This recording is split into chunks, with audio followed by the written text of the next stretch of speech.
Assalamualaikum warahmatullahi wabarakatuh. Perkenalkan, nama saya Muhammad Tajul Arifin. Pada kesempatan hari ini saya akan membawakan tema ceramah, yakni menjaga lisan dalam kehidupan sehari-hari. Mari kita langsung mulai saja. Assalamualaikum warahmatullahi wabarakatuh. Alhamdulillahirabbil alamin. Kita panjatkan puji syukur kehadirat Allah Subhanahu wa taala yang hingga detik ini masih memberikan kita nikmat iman, Islam, dan kesehatan.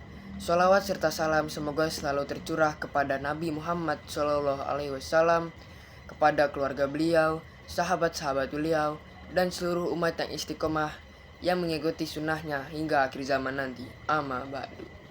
Jemaah yang dirahmati Allah Subhanahu wa taala, pada kesempatan yang baik saya ingin mengajak diri saya dan kepada kalian semua untuk merenungi salah satu perkara yang terlihat kecil namun memiliki dampak besar adalah lisan. Lisan ini ukurannya sangat kecil, tapi sangat besar juga pengaruhnya.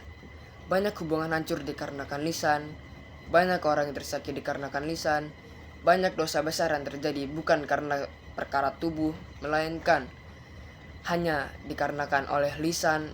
Karena itu Nabi Muhammad SAW mengingatkan umatnya agar berhati-hati karena lisan bisa mengangkat manusia ke derajat yang lebih tinggi, tapi juga bisa menjatuhkan seseorang ke lembah yang lebih dalam. Allah Subhanahu wa taala berfirman dalam surat Qaf ayat 18 yang berbunyi, "Mal yafidu min qaulin illa ladaiha raqibun atid." Artinya, tiada suatu ucapan yang diucapkan melainkan ada di dekatnya malaikat pengawas yang selalu hadir. Ayat ini menjadi pengingat besar bagi kita semua bahwa apa yang selalu kita bicarakan, yang tidak kita pikirkan, semuanya tercatat rapih oleh malaikat-malaikat yang sudah mencatat apa yang kita perbuat. Rasulullah Shallallahu Alaihi Wasallam bersabda, "Barang siapa yang beriman kepada Allah dan hari akhir nanti, maka ialah hendak berkata benar dan diam." Hadis riwayat Bukhari dan Muslim. Hadis ini seperti filter. Setiap ucapan kita, jika ucapan kita bermanfaat, menenangkan, memberikan solusi, ucapkanlah. Jika tidak, lebih baik kita diam. Beberapa bahaya lisan yang perlu kita hindari adalah seperti ghibah, fitnah, ucapan kasar, menyebarkan berita hoaks, dan berdusta, dan masih banyak lainnya. Jamaah sekalian, sekarang kita hidup di zaman digital. Lisan tidak lagi lewat suara, melainkan apa yang kita perbuat di media sosial seperti mengetik di Facebook, reply di TikTok, semua itu termasuk lisan. Dan semuanya juga dicatat. Terkadang hanya karena satu kalimat yang kita tulis, seseorang merasa sakit hati berhari-hari. Satu komentar buruk bisa merusak semangat seseorang. Satu ucapan marah bisa merusak hubungan seseorang. Maka sebelum bicara dan mengetik,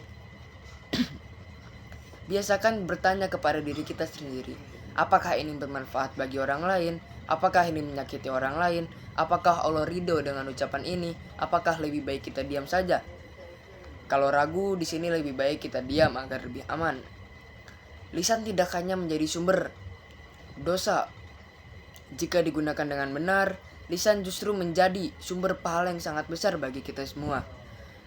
Nah, berikut ada beberapa contoh amalan yang kita dapatkan dengan menjaga lisan, seperti mengucapkan salam, mengucapkan kata-kata yang menenangkan, memberikan nasihat yang lembut, membaca Al-Quran, berzikir dengan menyebut nama Allah Subhanahu wa taala, mendoakan orang lain, meminta maaf dengan tulus.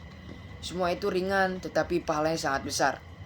Bahkan ada banyak hadis yang mengatakan sebagian besar manusia yang masuk ke surga itu dikarenakan lisannya, bukan karena hartanya atau kekuatannya. Jemaah yang dirahmati Allah Subhanahu wa taala, marilah kita bersama-sama berusaha menjaga lisan kita, terutama di masa sekarang ketika ucapan begitu mudah dikeluarkan dan begitu cepat menyebar. Jadikan lisan kita sebagai alat untuk menciptakan kedamaian, bukan permusuhan, untuk membangun, bukan meruntuhkan.